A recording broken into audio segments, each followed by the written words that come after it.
Good evening and welcome to another great edition of Bearcat Update. I'm your host Max Moore, and as the cold air arrives in the late fall, so does the best part of the college football season. The games mean a little bit more and the playoffs are just around the corner. The Northwest Missouri State football team was in a big game over this past weekend. Following a loss against Pittsburgh State, the Bearcats needed a big win over the region's top-ranked team, Fort Hays State. And the Cats were in unfamiliar territory, being the underdog in this game, but the team was excited to embrace that role for the first time in a long time. Martin, as here comes pressure, looks to throw the ball away, and it is intercepted. Davis with the interception on the far side in front of the Bearcat bench. The clock winding down to 0, and that is it. It's Pittsburgh State with the win over Northwest Missouri State 20-10. It's definitely humbling. It kind of makes us realize that we're not some superhuman football team, and we got to get back to focusing on the details, and it really forces us to look back at what we've been doing and what we can really start to improve, so things like that don't happen again. It puts a chip on our shoulder. We're excited to get back to work, back to the drawing board, and we're excited for this week. Coming off our first loss in 2 years, we really want to bounce back, come out here and get a big win for our seniors, and it'd mean a ton. We have nothing to lose. We're just going to go out and play. And there's so many things that are tied in with it sometimes at Northwest Missouri State. And I think you'll see our kids play with a sense of freedom, and it should be fun. Really going to be a physical game. We're going to try to win at the line of scrimmage and establish the run early, so that way we can get our passing game going a lot stronger and just go from there. Two good teams going back and forth at it, and I just hope we come out on top. It's going to be at our house, and it's going to be awesome. We're going to have great fans, and it's going to be a great turnout, and we're just excited for the opportunity.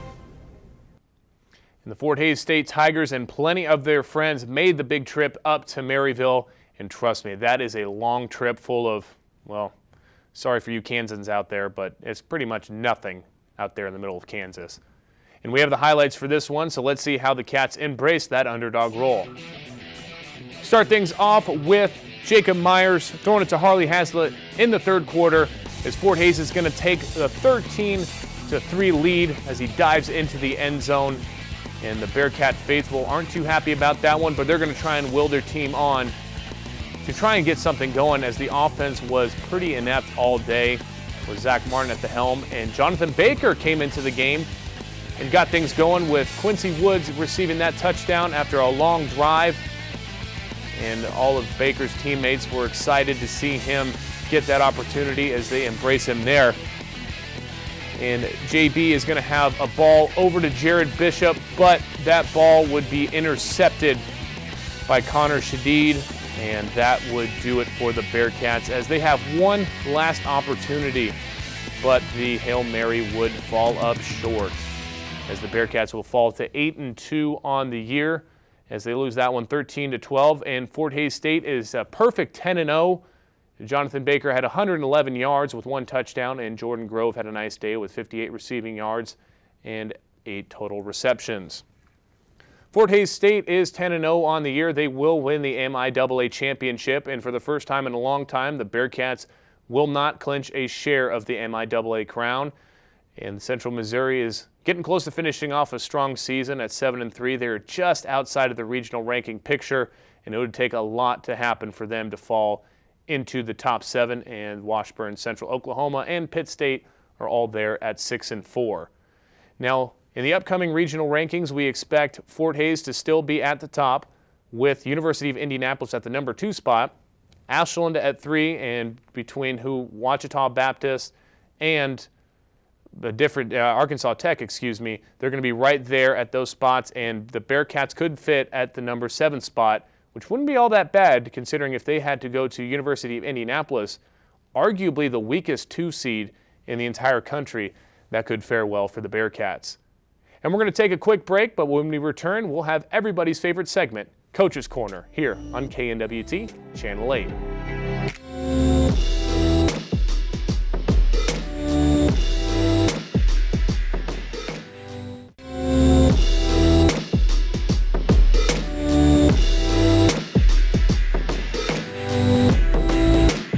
Welcome back to Bearcat Update, and now it's time for everybody's favorite segment, Coach's Corner. Not with Tim Hanna, but with Max Moore.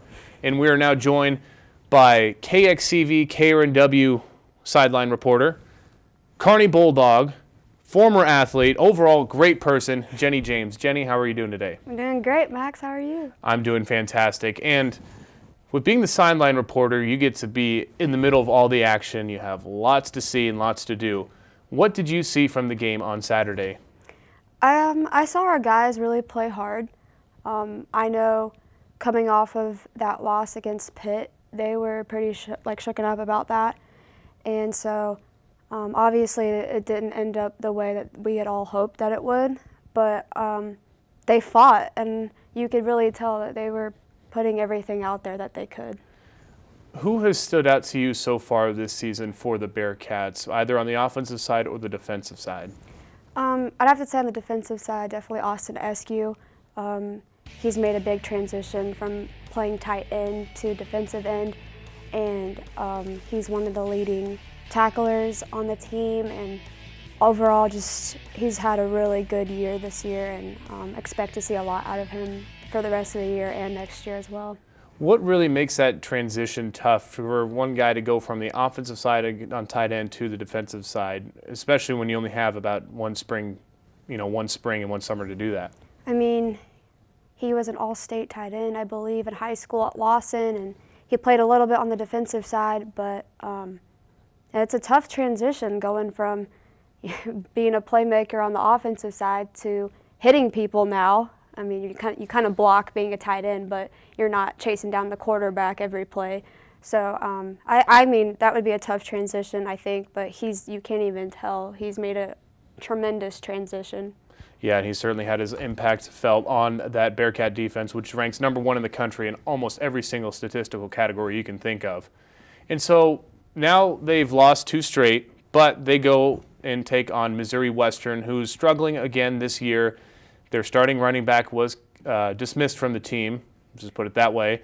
And it's still a game where Northwest doesn't want to take them too lightly. What can the fans expect in this rivalry matchup against Missouri Western?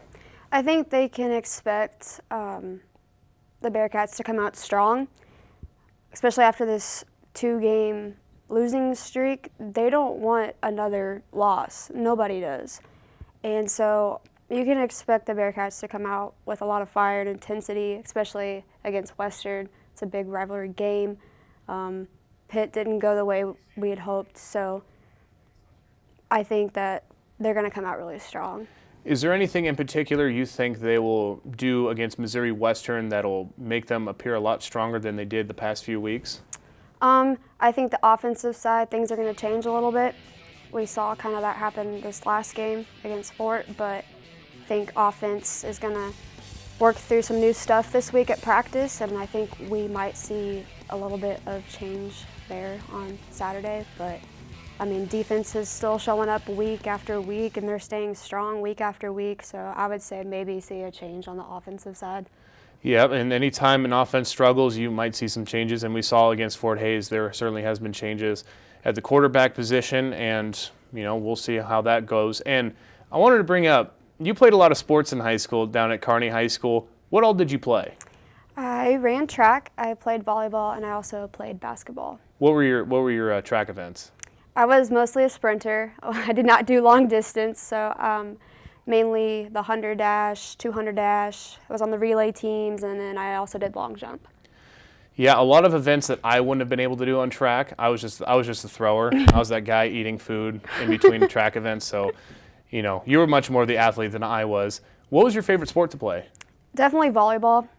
I played it since about 8th grade, and I caught on to it really quickly, and I just fell in love with the sport pretty fast. Did you want to play in college at all? I did. I had a few offers, and I really was going to until I was kind of the accident-prone kid growing up, so You and me both. so I had probably like 4 or 5 concussions, and so the doctors were kind of like, yeah, you probably shouldn't take that risk. So it is what it is, but I miss playing, but it's for the best. Absolutely, I know where you're coming from, and I guess I want to ask, where did your love for sports come from? And now that you are a broadcaster now, where did your love for sports broadcasting come from?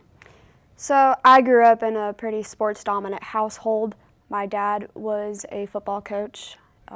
He played football at Mizzou for a little bit. The sports love has always been there.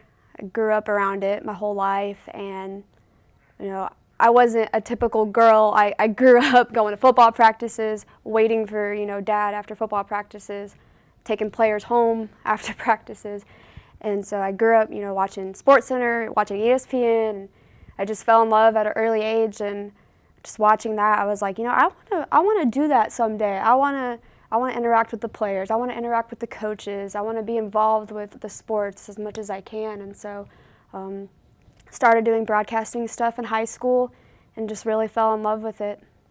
Well, sounds awesome. I'm glad you're a part of the good side now. Yes. Now being on the broadcasting side. Jenny, I thank you for coming on. It was a pleasure having you on. And since you played volleyball, I think we might want to talk a little bit of volleyball here, as the Northwest Missouri State Bearcats are on a little bit of a roll now, 2 straight MIAA wins. But earlier in the week, the Cats did take on Truman State in a non-conference matchup.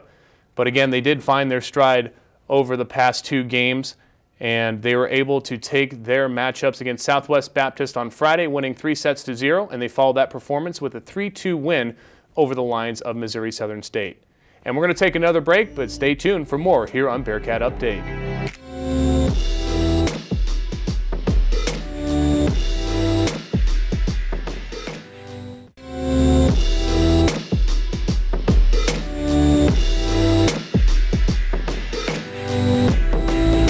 And we're back here on Bearcat Update, with your favorite bald-headed television host, Max Moore. During my time as a football player, I always tried to play nice with one group in particular, the officials. I knew if I had them on my good side, I could get a few calls here and there. But the plan always went out the window when something didn't go my way, and I always yelled at them.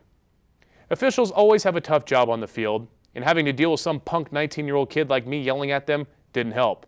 Our reporter Hannah Ryan caught up with some high school football officials to see what it's like having one of the most scrutinized jobs in all of sports. Officiating is not often recognized as a vital part of a football game, but in reality, officials are who make it possible for games to occur at any level. Bob Stubblefield has been a football official for 35 years. He looks at officiating to be an opportunity to give back to the sport he has always enjoyed. As I get older, we find out that if there weren't old guys like me officiating when we were playing sports, then we wouldn't have had that ability to have those games. So it's part of giving back to the sport that you were in or wanted to be in, give back to the game, and mainly for the kids, because at the end of the day, we need to do this for the kids especially. The game as well, but the kids. Being an official is not easy at times. Making certain calls can result in unhappy fans, coaches, and players. Taking the criticism is just a part of the job. We have to realize that as officials, it is our hobby. It's not necessarily our livelihood, as it is for the coaches. So we have to keep that in mind as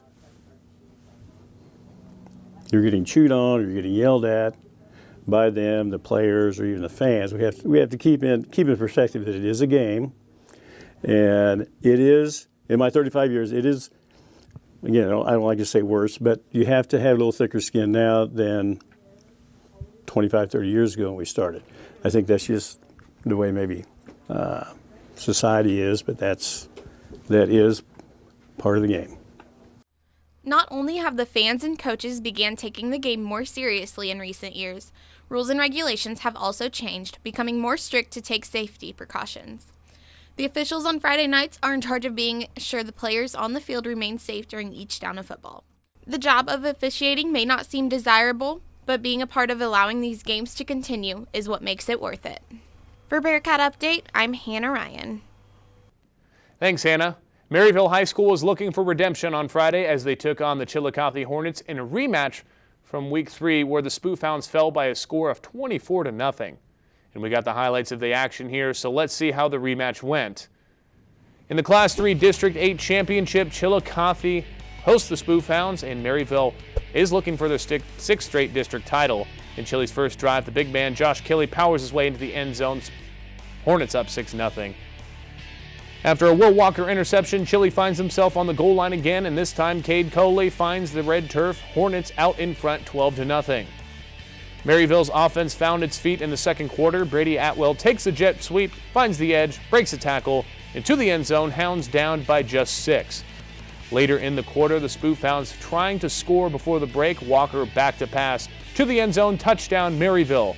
And Maryville goes into the locker room up 13-12 and would then tack on another score, winning that matchup 20-12, as Eli Dallas had a big day with 83 rushing yards and 1 touchdown, and Will Walker had an impressive day with 119 yards and 1 touchdown.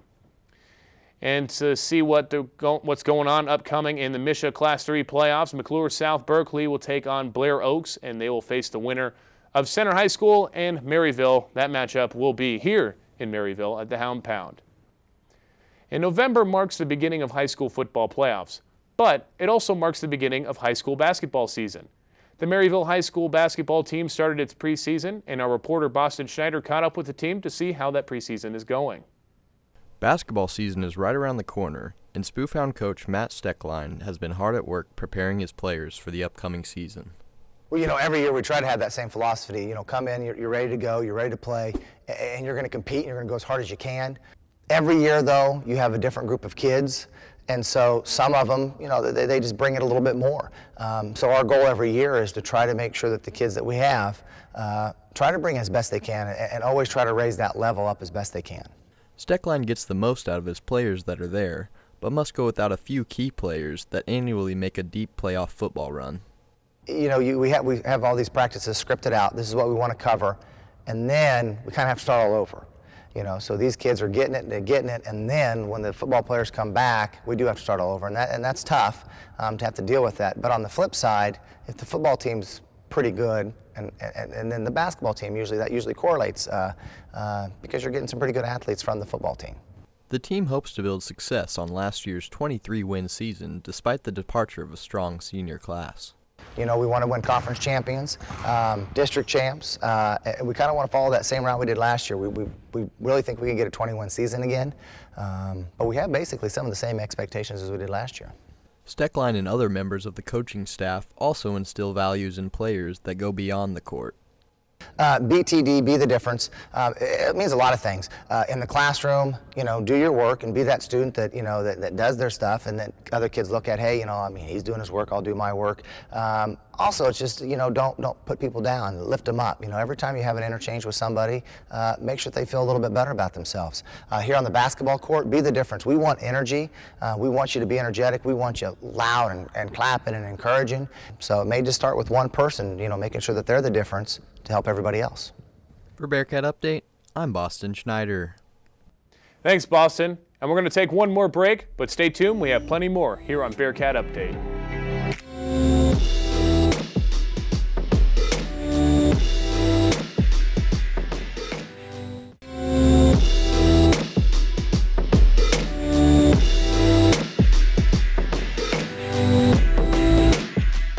Welcome back to Bearcat Update. I'm Max Moore. And one Northwest Missouri State women's basketball player had the privilege to travel overseas in the summer to play in Brazil. Tanya Meyer, entering her senior season, looks to leave her mark on the program. Amber Giersdorf shows us how Meyer is preparing for one final run. As the start of the collegiate basketball season gets closer, one Bearcat is spending time reflecting on her summer abroad. Senior Tanya Meyer had the opportunity to spend 10 days in Brazil playing basketball as part of the USA Division II women's basketball team. Meyer said that this is one experience she will never forget. It was, like you said, it was amazing. Words don't even explain. I try to tell people and try to tell my family when I got back, how great of an experience it was for me personally, and just even as a player. And I just can't, I can't find the words to explain how great it was and just the experience that I got over there in Brazil. Meyer was one of 5 female basketball players from the MIAA chosen to represent the region in Brazil. Northwest coach Buck Scheel said Tanya's experience on this team is beneficial not only for her, but for the team and program as well. it's a good opportunity for the program and the direction that we're going. It's also very complimentary to her because you have to have a significant presence within the conference and within the region to have the opportunity to go with this team. And for what she did, you know, leading up to that point between her freshman, sophomore, and then her junior season this last year, she was one of the players that they were excited to have. Meyer said that one of her biggest struggles was having to step so far outside her comfort zone, but in the end, she loved getting to meet and play with girls she had only ever competed against. So, I mean, that was really cool to see. 'Cause you play against them however many times in a year, but you don't sit there and like generally have a conversation with them, and so you get to see like that side of them, like, you know, like their basketball side and like how they are on the court and all that, and then once you get to learn like how they are outside of the court and outside of basketball and all that, was really cool to be a part of. Meyer hopes that her experiences in Brazil this summer will help motivate her to be a leader and get better every day, both on and off the court. Reporting for Bearcat Update, I'm Amber Giersdorf. Thanks, Amber. And Meyer, along with many of her close friends, participated in the annual basketball bash. Lots of fun was had, and someone even won a TV, a 55-inch 4K TV. Man, I wish I would have gotten there earlier. I would have made a couple threes for that big boy. And it kicked off the 2017-18 campaign for both the women's and men's basketball teams. Michael Byland takes us inside that fun-filled night. The Northwest men's and women's basketball teams had their annual Bearcat Bash last week to celebrate the start of the basketball season. The event included a raffle, free pizza for the fans, a student shooting contest, and a performance by the Bearcat cheerleaders and steppers. The bash was hosted by Bearcat alums and Kansas City Mix 93.3 Steve Serrano. The event also featured a lip singing contest, a dunk contest, and finished with each team competing in a dance-off. Fans also got to have their posters signed by all players and coaches. Both the women and the defending national champions will tip off their season on November 10th. For Bearcat Update, I'm Michael Byland. Plenty of action coming up in the Northwest Missouri State area, so let's see what's going on in Bearcat Nation this weekend. Ouachita Baptist takes on the basketball team, the women's basketball team, on Friday in Bolivar, Missouri. The men's basketball team is in action against Upper Iowa down in St. Joseph. And the volleyball team hosts Nebraska Kearney in a very tough matchup for the ladies, so we'll see how that one goes. And on Saturday, Henderson State takes on the Bearcats in women's basketball. Football heads down to Missouri Western to take on the Griffins in an arch rivalry matchup. And volleyball hosts Fort Hays State on Senior Day. We'd like to thank you for tuning into the program. We would also like to remind you to follow our Twitter account at BearcatUpdate_8. And if you missed the show at 6 o'clock Monday through Thursday on KNWT Channel 8, watch us on our YouTube channel on KNWT. And remember, each day you either get better or you get worse. You never stay the same. Good night.